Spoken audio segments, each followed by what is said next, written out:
దేవుని పరిశుద్ధ నామమునకు స్తోత్రము, మహిమ, ఘనత, ప్రభావములు కలుగునుగాక.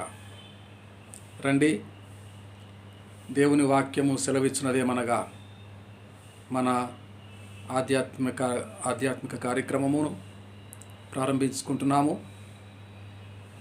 రండి, సాదరముగా మీకందరికీ ఆహ్వానం పలుకుతూ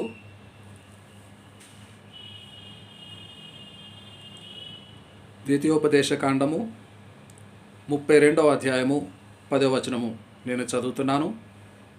అరణ్య ప్రదేశములోను భీకర ధ్వనిగల పాడైన ఎడారిలోను వారి కనుగొని ఆవరించి పరామర్శించి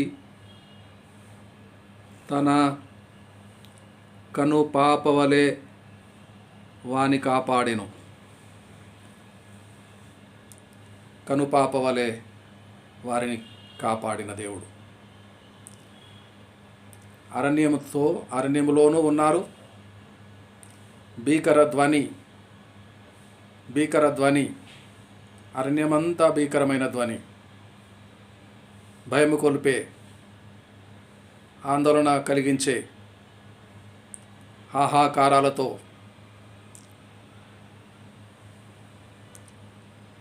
ఎడారిలోను వాని కనుగొని ఆవరించి పరామర్శించి తన కను పాపవలే వాని కాపాడిన దేవుడు. ఇశ్రాయేలు 6 లక్షల పైగా కాల్బలము కలిగిన యుద్ధమునకు పోయేవారు. 20 సంవత్సరాల పైన 60 సంవత్సరాల లోపు 6 లక్షల కాల్బలము. అయితే స్త్రీలు, పురుషులు, ఇంటింటా డజన్ల కొద్దీ పిల్లలు కలిగిన ఇశ్రాయేలు కుటుంబము, ఇశ్రాయేలు ప్రజలు, వారిని ఒక్కని కూడా విడిచిపెట్టకుండా కను పాప వలె వారిని కాపాడినట్లు, ఒకడు తన కనుపాపను కాపాడినట్లు. ప్రియులారా, ఏదైనా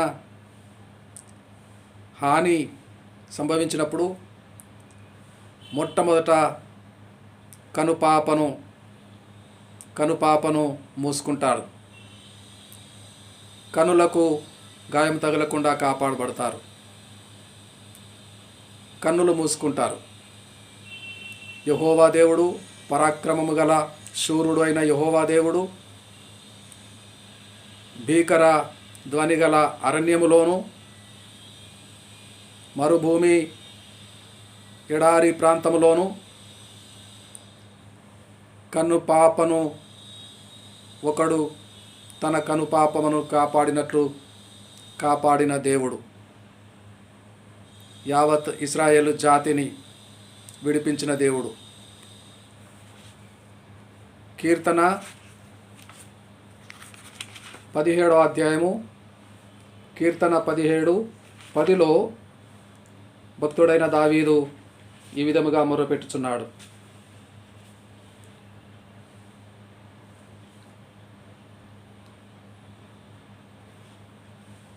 తొమ్మిదవ వచనం, ఒకడు తన కనుపాపను కాపాడుకొనున్నట్లు నన్ను కాపాడుము. నన్ను లయపరచగోరు దుష్టులను పోగొట్టి కాపాడుము. నన్ను చుట్టుకొను నా ప్రాణ శత్రువుల చేత చిక్కకుండను నీరెక్కల నీడ క్రింద నన్ను దాచుము. ఒకడు తన కనుపాపను కాపాడుకొనున్నట్లు. ప్రమాదము పొంచి ఉన్నప్పుడు ఒకడు తన కండ్లను కాపాడుకుంటాడు. కనుపాప వలె ఏ హాని తగలకుండా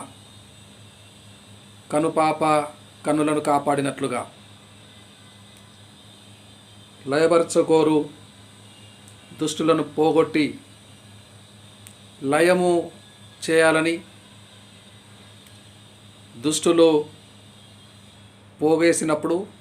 పోగేయబడినప్పుడు నన్ను చుట్టుకొను నా ప్రాణ శత్రువుల చేత ప్రాణమే తీసివేయాలని, చంపివేయాలని దావీదును ఇబ్బందిగా ఉన్న దావీదును, ఒక్కడే మిగిలిన దావీదును, ఒంటరిగా ఉన్న దావీదును, ప్రాణశత్రువులు చుట్టుముట్టినప్పుడు చంపివేయాలని, ప్రాణము తీసివేయాలని, అయితే చిక్కపడకుండానట్లు, నా ప్రాణము చిక్కబడకుండానట్లు నీ రెక్కల నీడ క్రింద నన్ను దాచుము. ప్రియులారా, మరొక వాక్యము చదువుకుందాము. 34వ కీర్తన 22వ వచనం. 34వ కీర్తన 22వ వచనం. యెహోవా తన సేవకుల ప్రాణమును విమోచించును, ఆయన శరణు చొచ్చిన వారిలో ఎవరునూ అపరాధులుగా ఎంచబడరు. ఎవరు ఆయన శరణు కోరి, యెహోవా నామము బలమైన దుర్గము, ఏ వేళనైనా నేనందులోకి దూరి సురక్షితముగా ఉందును. సామెతకారుడు చెప్పిన మాట. యెహోవా నామం బలమైన దుర్గం, ఏ వేళనైనా నేనందులోకి వడివడిగా పరుగెత్తి తలదాచుకొందు. యెహోవా నామము బలమైన దుర్గము. ఆయన శరణుజొచ్చిన వారిలో ఎవరునూ అపరాధులుగా ఎంచబడరు. యెహోవా తన సేవకుల ప్రాణమును వెలపెట్టి కొన్న మన ప్రియ ప్రభుల వారు, మన ప్రాణ విమోచకుడు తన స్వంత రక్తము మూల్యముగా చెల్లించి, అపవాదికి రుసుము చెల్లించి, మనలను అక్కడి నుంచి విడిపించి, విమోచించి, రక్షించి కాపాడుచున్న ప్రభు. ఆయన తన సేవకుల ప్రాణమును విమోచించును. ఆయన తన సేవకులకు తన స్వంత రక్తమిచ్చి విమోచన ప్రాణక్రయధనముగా తన సొంత రక్తమే చెల్లించి, తన సొంత రక్తమును ధారపోసిన రుధిరల ధారలు ఆయన వెల ఇచ్చి సంపాదించి తన సేవకులుగా చేసుకుంటాడు. ఆయన సేవకుల మరొక మాట చదువుకుందాము.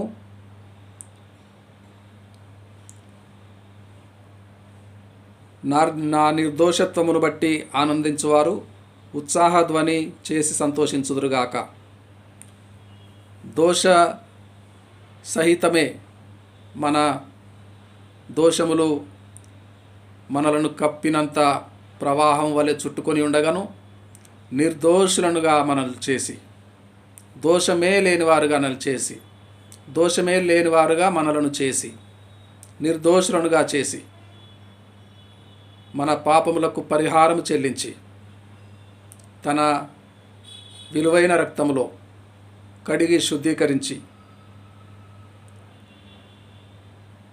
తన సేవకుని క్షేమము చూచి ఆనందించు యెహోవా గణపరచబడునుగాక అని వారు నిత్యము పలుకుదురు. తన సేవకుల క్షేమమును చూచి ఆనందించు యెహోవా తన సేవకులను క్షేమస్థితి కలిగించి, తన సేవకులు క్షేమముగా ఉండుట చూచి ఆనందించు యెహోవా. ఇర్మియా 20వ అధ్యాయము 10వ వచనం, 10, 11, 12, 13. 10వ వచనము ఇలాగా సెలవిచ్చుతున్నది. నలుదిక్కుల భయము అని అనేకులు గుసగుసలాడగా వింటిని. వారు దుర్మార్గుడని మీరు చాటించిన ఎడల మేమును చాటించుమందురు. అతడొకవేళ చిక్కుపడును, అప్పుడు మనం అతని పట్టుకొని అతని మీద పగ తీర్చుకుందామని చెప్పుకొనుచు, నాకు స్నేహితులైన వారందరూ నేను పడిపోగా చూడవలనని కనిపెట్టుకొని ఉన్నారు. అయితే పరాక్రమము గల శూరుని వలె యెహోవా నాకు తోడై ఉన్నాడు. నన్ను హింసించువారు నన్ను గెలవక తొట్టిల్లుదురు. సంఘము అనేక హింసలకు గురి అవుతున్న కాలములో, ప్రభువు రాకడ సమీపముగా ఉన్న కాలములో, మందిరములు పడద్రోయబడుతున్న కాలములో,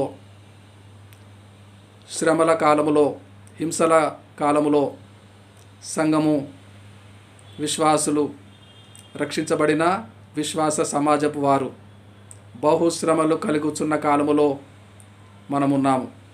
ప్రియులారా, అయితే పరాక్రమము గల శూరుని వలె యెహోవా నాకు తోడై ఉన్నాడు.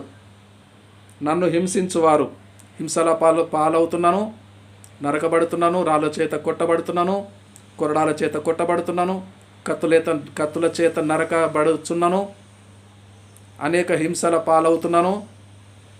హింసించువారు నన్ను గెలవలేక తొట్టిల్లుదురు.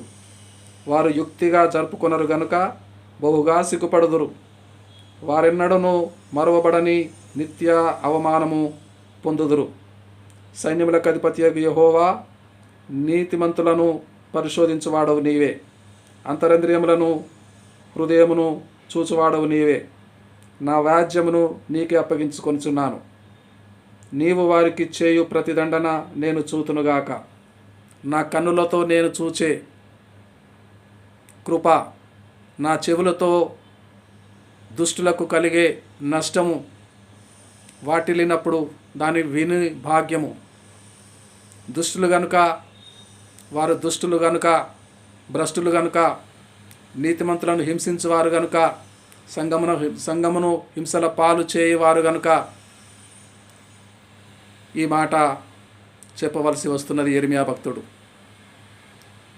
అందరూ ఎవరు ఏ ఒక్కడు నశించి మరణము పాలు కాకుండా, అగ్నిగుండం పాలు కాకుండా అందరూ రక్షించబడవలనని యెహోవా భక్తుని కోరిక.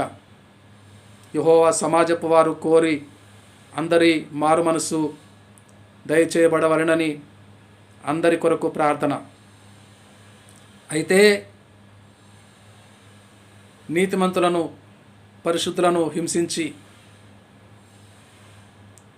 చావగొట్టి, రాళ్ళు రువుట చేత హింసల పాలు చేసి, కత్తులతో నరికి అనేకులకు నష్టము కలిగించి ప్రాణము తీయజూచుచుండ వారి చేత వారి అంతము ఏమైయుండునో అగ్నిగుండము పాలే కదా, నశించి నాశనము పాలే కదా. వారు నశించుట మన కన్నులతో చూస్తాము, మన చెవులతో వింటాము, ఈ విధంగా ఆదరించబడతాము. ఈ విధంగా ఒకడు తన కనుపాపను కాపాడినట్లు పరాక్రమము గల శూరుడైన యెహోవా యేసు క్రీస్తు ప్రభుల వారు, యూదా గోత్రపు కొదమ సింహము, మొదట తల వంచుకొనిన గొర్రె పిల్లనే. అయితే ఇప్పుడు గొర్రె పిల్ల కాదు, పరాక్రమము గల ప్రభువు, పగ తీర్చుకొనుట నా పని అని సెలవిచ్చినవాడు. ఆయన రాకడలో రొమ్ము కొట్టుకుంటారు. దుష్టులకు అవమానము, నిత్యము అవమానము, నిత్యము నిందల పాలగుటకు, నిత్యము హేయులగుటకు వారు మరలా వారి శవములు బ్రతుకుతాయి.